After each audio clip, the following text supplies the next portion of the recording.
Ladies and gentlemen, let's talk about the phenomenon so rare in cycling that it should be classified as an endangered species. A Tour de France winner who rarely attacks. Yes, you heard that right. While Tadej Pogačar launches attacks like he's being chased by an angry beehive, Jonas Vingegaard prefers to sit back, calculate, and wait for it. Let the race come to him. It's like watching a mathematician at work rather than a warrior on the battlefield. Fascinating, right? Chapter 1. The Hold My Wheel Strategy. Now, let's dissect Vingegaard's so-called racing style, or should we say, waiting style. Unlike Pogačar, who seems to think every stage is a one-day classic, Vingegaard adopts what I like to call the Hold My Wheel strategy. His signature move? Just exist in the lead group, watch his rivals throw punches, and then, when everyone's half dead, he casually rides away as if it was the plan all along. Cycling analyst Bobby Julich once said, quote, "You can only attack so many times before you have nothing left." And oh boy, does Jonas take that to heart. The man treats his energy reserves like a dragon guarding treasure, untouchable, unless absolutely necessary. Chapter 2.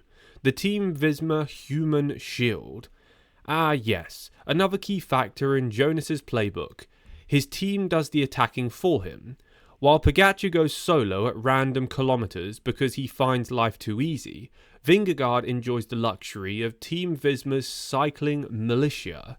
You know, the guys who set infernal paces that make attacking feel like signing your own death certificate. Remember the 2023 Tour de France Stage 17 time trial? While we all thought we'd get an exciting duel, Vingegaard obliterated everyone by just riding in a straight line really fast. Pogačar, after looking completely shocked, admitted, quote, "I just didn't have the legs today." Translation, quote, "I attacked too much earlier in the tour and now I'm toast." Meanwhile, Vingegaard had been chilling in Sepp Kuss's slipstream all month, waiting for his moment. Chapter 3. The Patience is a Virtue approach. Jonas's strategy is the equivalent of waiting for your opponent to punch themselves out before landing a single knockout blow.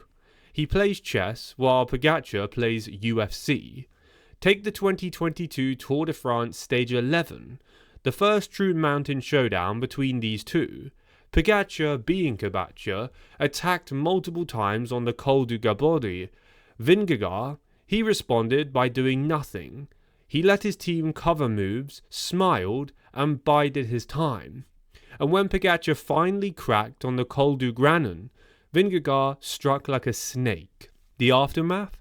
A 2-minute gap, and Pogačar left wondering why his legs suddenly felt like overcooked spaghetti. Lesson? Why waste energy when you can let your rival burn themselves out first? Chapter 4. The Psychological Warfare. Now let's talk mind games. Jonas doesn't just not attack, he makes his rivals wonder why he's not attacking. It's like walking into an arm wrestling match and your opponent just calmly stares at you. Unsettling, right? Pogačar thrives on chaos. He throws attacks to test his opponents, see who's weak and dictate the pace. But Vingegaard, he just lets it happen.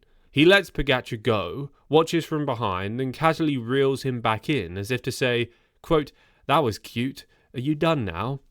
Take the 2023 Tour de France Stage 6 to Cauteretz. Pogačar finally got one over Vingegaard with a well-timed attack. Everyone thought, quote, "Oh, he's cracked Vingegaard." The next day, Vingegaard utterly demolished him in the time trial.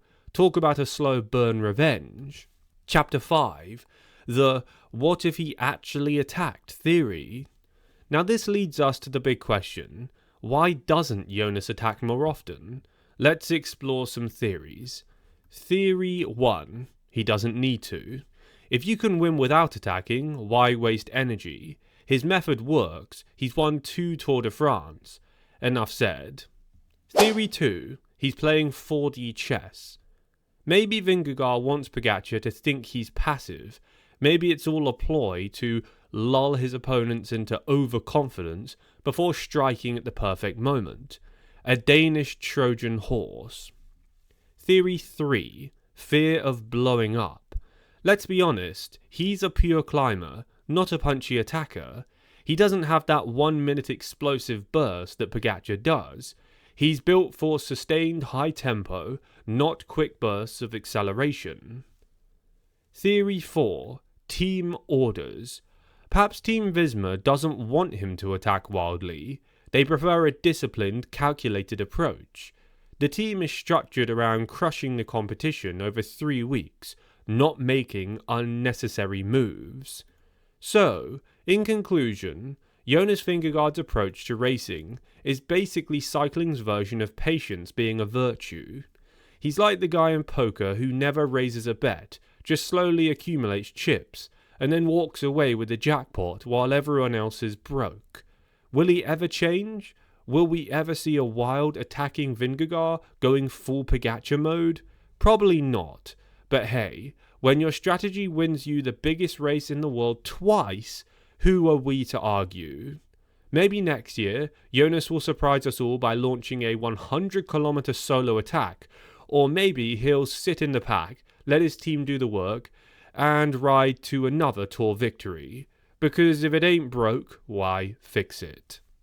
Please leave a like on today's video. Subscribe if this is your first time here to stay up to date with all of the latest cycling news, drama, and results. Comment down below your opinions on why you think Jonas Vingegaard decides to race like this, as after all, it is fairly boring to watch, and most people would agree that Pogačar is way more exciting with his style. Thank you, and I'll catch you in tomorrow's video.